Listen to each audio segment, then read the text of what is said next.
Assalamualaikum warahmatullahi wabarakatuh. Perkenalkan, saya Fatimah Fathul Lumyun, mahasiswa Universitas Muhammadiyah Tangerang, semester 6. Di sini saya akan menjelaskan sebuah materi yang berjudul Artificial Intelligence or AI untuk memenuhi syarat tugas ujian akhir semester pada semester 6 ini. Baik, pada materi psikolinguistik ini. Oke, baik. Selanjutnya. Okay, what is artificial intelligence or AI? Kita sering menyebutnya AI. Nah, psychologists and computer science have joined forces to create computer simulation of human cognitive processes. The processes studied in this way include the understanding of language and the nature of expertise and how it is acquired. Nah, apa itu AI? Nah, psikologi dan ilmuwan komputer telah bergabung untuk membuat simulasi komputer dari proses kognitif manusia. Proses yang dipelajari dengan cara ini mencakup pemahaman bahasa dan sifat keahlian dan bagaimana hal bahasa itu diperoleh. Jadi secara singkatnya, AI itu mengacu pada simulasi kecerdasan manusia dalam mesin yang diprogram untuk berpikir seperti manusia dan meniru tindakannya. Nah, istilah lain juga diterapkan pada mesin apapun yang menunjukkan sifat-sifat yang terkait dengan pikiran manusia, di mana prosesnya termasuk dengan pembelajaran, penalaran, dan koreksi diri. Itu adalah AI atau Artificial Intelligence. Bahasa Indonesianya itu kecerdasan buatan. Oke, next. The ideal characteristic of AI. The ideal characteristic of AI is its ability to rationalize and take the action that have the best chance of achieving certain goals. Nah, karakteristik ideal AI adalah kemampuannya untuk merasionalisasi dan mengambil tindakan yang memiliki peluang terbaik untuk mencapai tujuan tertentu. Nah, kecerdasan buatan didasarkan pada prinsip bahwa kecerdasan manusia dapat didefinisikan sedemikian rupa sehingga mesin dapat dengan mudah menirunya dan menjalankan tugas dari yang paling sederhana hingga yang lebih kompleks.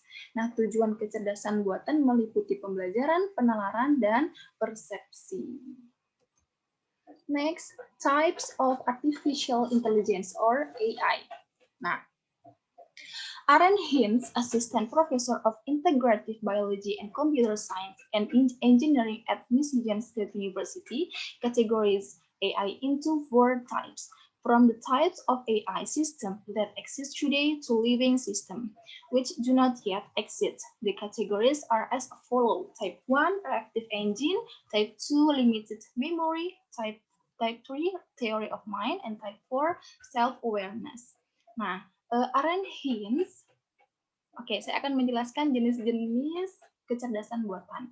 Berdasarkan Aaron Hines, yaitu beliau adalah asisten profesor biologi integratif dan ilmu komputer dan teknik pada Michigan State University, mengkategorikan AI menjadi 4 jenis, dari jenis sistem AI yang ada saat ini hingga sistem yang hidup atau yang belum ada. Kategorinya adalah sebagai berikut. Nah, tipe yang pertama yaitu reactive engine atau mesin reaktif. Contohnya Deep Blue.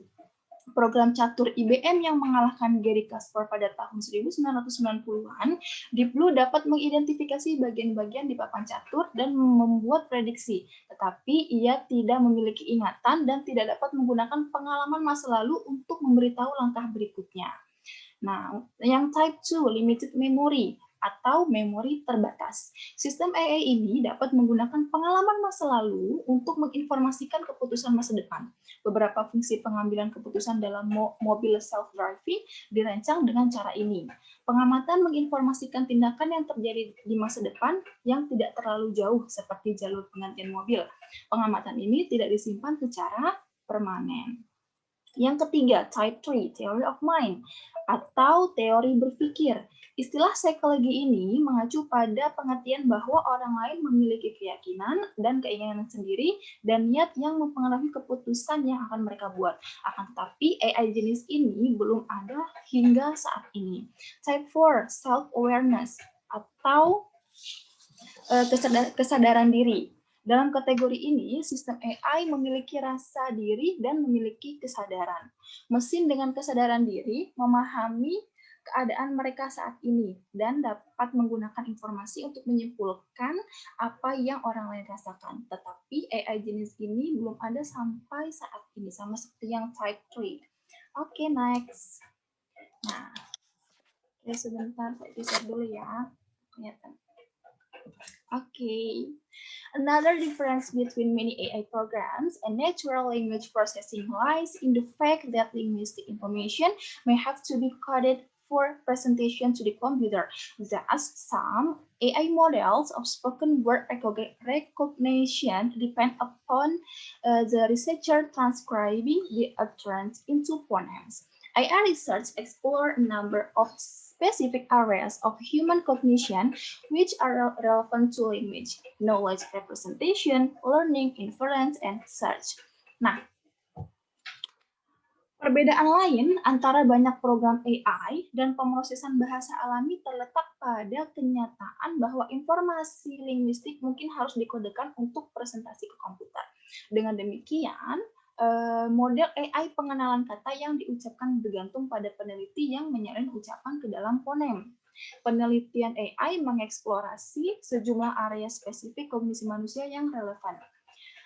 Dengan bahasa yang pertama, knowledge representation ya, atau representasi pengetahuan. Nah, pada sistem pengetahuan mensimulasikan bentuk di mana pengetahuan termasuk pengetahuan disimpan dalam pikiran, khususnya hubungan antara pengetahuan deklaratif dan pengetahuan prosedural, di mana pengetahuan tersebut bagaimana. Nah, yang kedua, learning. Learning itu adalah belajar. Sistem pembelajaran mensimulasikan cara di mana fitur bahasa pertama atau kedua dapat diperoleh dari data yang tersedia. Dan yang ketiga, inference atau inferensi. Sistem pakar menerapkan inferensi ke penyimpanan pengetahuan dalam upaya untuk memodelkan cara pikiran manusia, menganalisis data, dan sampai pada kesimpulan. Ini mungkin pada waktunya membantu pemahaman kita tentang bagaimana pendengar dan pembaca memaksakan kesimpulan pada sebuah wacana. Dan yang terakhir adalah research, mencari atau pencarian. Sistem pemecahan masalah mencoba untuk melacak cara berpikir bergerak dari keadaan awal ke keadaan tujuan, memilih satu atau lebih jalur dan memilih tujuan sepanjang jalan. Di sini ada wawasan potensial, misalnya cara penutur membangun pola sintaksis untuk mengekspresikan posisinya. Oke, next. Now, more applied area of AI research aims to develop speech recognition programs.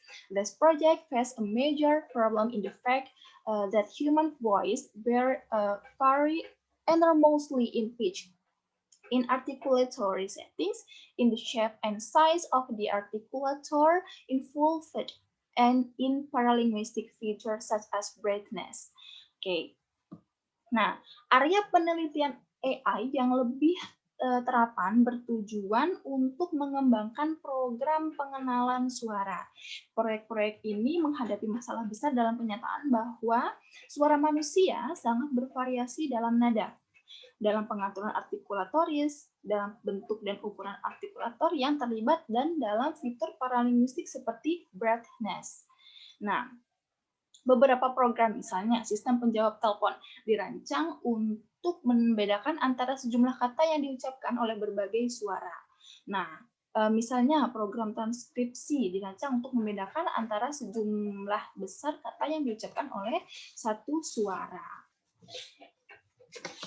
Saat ini, yang berpengaruh dalam AI adalah pendekatan komputasi untuk pengenalan leksikal yang dikenal sebagai connectionism atau parallel distribute processing atau PDP, yang didasarkan pada transmisi aktivasi antara berbagai tingkat pemrosesan. Model koneksionis seringkali menyertakan proses pembelajaran propagasi balik yang memungkinkan komputer menyesuaikan prioritasnya berdasarkan hasil yang berhasil atau tidak berhasil. Pendukung mereka berpendapat bahwa ini dapat memberikan wawasan tentang proses pemerolehan bahasa. Baik, itulah tadi presentasi yang sudah saya sampaikan. dalam materi artificial intelligence atau kecerdasan buatan. Semoga bermanfaat untuk semuanya, khususnya untuk saya pribadi. Kurang lebihnya saya mohon maaf. Assalamualaikum warahmatullahi wabarakatuh.